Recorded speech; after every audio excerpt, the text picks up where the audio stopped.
Have you ever noticed how something that seems small can suddenly become a big deal? Like way bigger than you ever thought possible? Yeah, for sure. Well, that's kind of what we're looking at today with this Wisconsin Supreme Court election. It's happening this coming Tuesday, April 1st, 2025. And on the surface, you might think, Wisconsin, a court election, what's that got to do with me? But seriously, you got to trust us on this one. The ripple effects of this election, they could be huge, and not just for Wisconsin. No, you're totally right. It's not your typical state-level judicial race at all. I mean, just the scale of it, the amount of money being thrown around, it's way beyond anything we normally see. Yeah. They're already at almost $76 million spent, and it's predicted to hit $100 million by Tuesday. Wow, that's insane. It is. Think about it. That kind of spending, it's not just unheard of for a state Supreme Court race. It's even more than a lot of U.S. Senate races get. That's wild. Yeah, we're talking an 89% increase compared to the last Wisconsin Supreme Court election everyone was watching back in 2023. And that tells you something. It tells you that people way outside Wisconsin, they see this race as super important. Right. They see it as having an impact beyond just the state. Exactly. And, the big question here is who's going to end up controlling the Wisconsin Supreme Court? Right. You've got conservative Judge Brad Schimel up against liberal Judge Susan Crawford, and they're both going after this open seat. Right now, the court is leaning liberal just barely with a 4-3 majority. So whoever wins on Tuesday, they basically decide the whole future direction of the court. And that's a really big deal, obviously, for Wisconsin, but also for the whole country, I think. It's kind of a litmus test for where we are politically as a nation. It is. It really is. This race is like a microcosm, a little snapshot of all the big political trends happening nationally. You see the huge influence of money, how much these big donors can affect an election. You see the fights over policy issues, things that everyone in the country is dealing with. And all that is playing out right here in this one state race.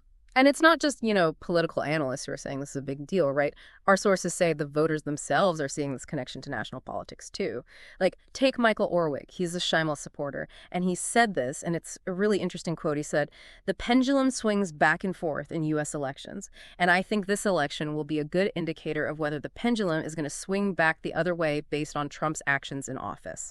This is going to be the first litmus test. So for him, it's not just about Wisconsin. It's about the whole country and what direction we're headed in after Trump. Yeah, definitely. And, you mentioned money, the huge amounts of money being spent. Yeah. That just reinforces how important people think this election is. And speaking of money, a huge chunk of that cash, it's coming from just one guy, Elon Musk. He's apparently put something like $20 million into backing Brad Schimel. It's mainly going through his super PAC, America PAC, with over $12 million directly from them. And of course, he's openly endorsed Schimel, too. So no surprise there. But still, that's a lot of power for one person to have in a state election. Absolutely. And his involvement has really stirred things up. It's become this big controversial issue in the race. I mean, some people are really upset about it. Like Ann Mullen, she supports Crawford, and she said, and I quote, "I'm disgusted by the idea that Elon Musk is trying to do something to our state, trying to buy us." Wow. So there's definitely a feeling among some voters that this is too much outside influence, that Musk is trying to force his agenda on Wisconsin. Yeah, and it's not just the amount of money, it's how he's doing it, right? Like, his group was offering people $100 just to sign a petition against activist judges. And then there was that thing where he gave $1 million check to 2 voters after they had already voted. Can you believe that? Yeah, it was really strange. I mean, it sparked a legal challenge, but the state Supreme Court decided not to hear the case. Right. It does make you wonder, though, what does that say about how they might rule on future cases about campaign finance? Like, where do they draw the line? Yeah, that's a good question. But, it's not just Musk pouring money into this race. There's big money coming in on Crawford's side, too. Oh, yeah, for sure. Like George Soros gave $1 million to the Wisconsin Democratic Party, which was then passed on to Crawford. And the Illinois governor, J.B. Pritzker, he added another $500,000 to the party, also for Crawford. And on top of that, you've got Wisconsin philanthropist Lynn Oyland. She's given a reported $6.2 million to support Crawford. Yeah. So it's not like this is one-sided, right? Big money is coming in from both sides of the aisle. No, you're right. It's coming from everywhere.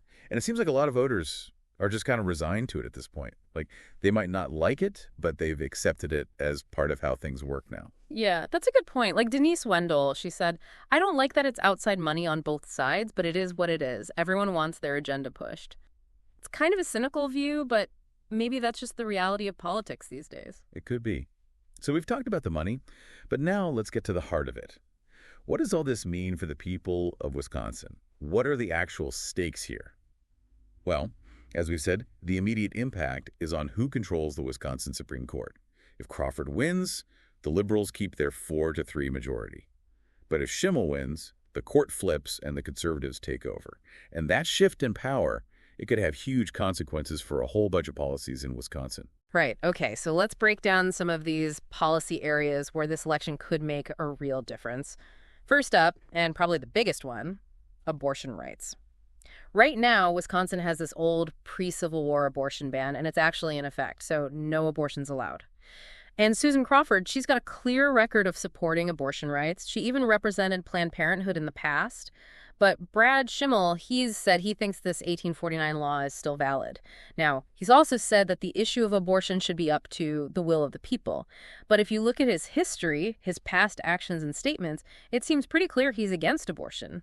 So yeah, depending on who wins this election, abortion rights in Wisconsin could be in serious trouble. That's right. And then you've got voting rights, another really important issue. Wisconsin has a voter ID law, and Brad Schimel has said he supports it. But Susan Crawford, she's been more cautious, saying that as a judge, she shouldn't comment on things that might come before the court. Which is fair enough. Yeah, but it means that how Wisconsin handles voting rights could be very different depending on who wins. Exactly. And we should also talk about that law from 2011, the one that basically limited collective bargaining for public employee unions. Remember that one? Oh, yeah. It was blocked by the courts before, but it could easily end up back in front of the state Supreme Court. So for anyone in a public sector union or anyone who cares about workers' rights, this election is huge. The makeup of the court could determine whether or not that law gets revived, which would be a major setback for unions in Wisconsin. Yeah, no question. And, another interesting thing is how the Schimel campaign has been focusing on transgender rights. There was even an ad accusing Crawford of siding with radicals who want transitioning male teachers using girls' bathrooms. So we're seeing these national culture war issues being injected into the race, which could definitely sway some voters. It's like everything's connected. It really is. And this isn't just about state policies either. This election could have a real impact on national politics, too. Think about it. The Wisconsin Supreme Court, they get to decide how congressional districts are drawn in the state. And that, obviously, can affect which party controls the U.S. House of Representatives. Even Elon Musk has said this is one of the main reasons he's involved.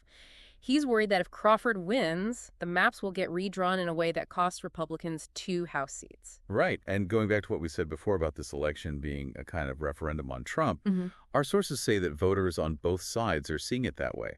Whether they like Trump's policies or not, they're using this election to express how they feel about him and his agenda. Like Tammy Lamberg, she's voting for Crawford, and she said, if you're unhappy with the presidential election, it's a way to send a message. That's really powerful. It is. And on the other side, you have people like Tatiana Bobrovich.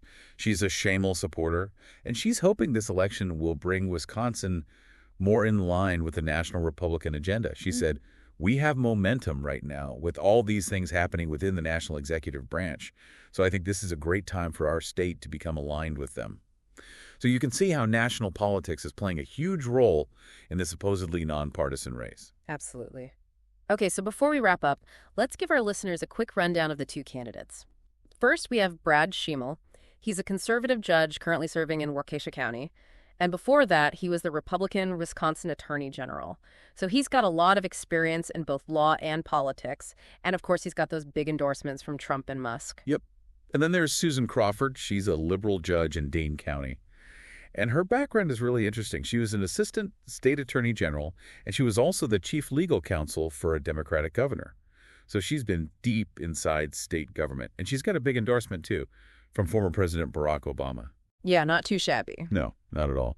And, it's been fascinating to see how they've each responded to all the outside money flooding this race. Crawford's been pretty outspoken, calling Musk's spending an attempt to put a lackey on the court. And Schimel, how's he reacted? He's taken a more hands-off approach. He basically said, I have no control over whatever any outside group does. I will enforce the law. I will apply the law the way the legislature has written it.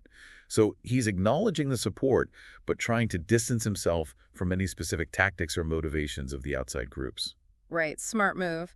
So as we wrap up, I think it's pretty obvious that this Wisconsin Supreme Court election is a really big deal. It's way more than just a local race. It's a high-stakes battle with potentially huge consequences for Wisconsin and maybe even the whole country. It's about money, it's about politics, and it's about the future direction of the state. It really is. And for our listeners out there, this should make you think about the forces at play in our elections today. Think about how much power individual donors have, how national politics are taking over local races, and how much impact these state judicial races can have on our rights and our government. That's a lot to unpack. It is. And here's one last question for you to chew on. Given all the attention and money being poured into this supposedly nonpartisan race, what does that tell us about the future of judicial elections in America? Are they really about justice, or are they just another battleground in the partisan wars? And what other seemingly small local races might be happening right now that are actually super important on a national level? It's something to think about. Food for thought. Well, that's all the time we have for today, folks. Thanks for joining us for another deep dive. We'll see you next time. See you then.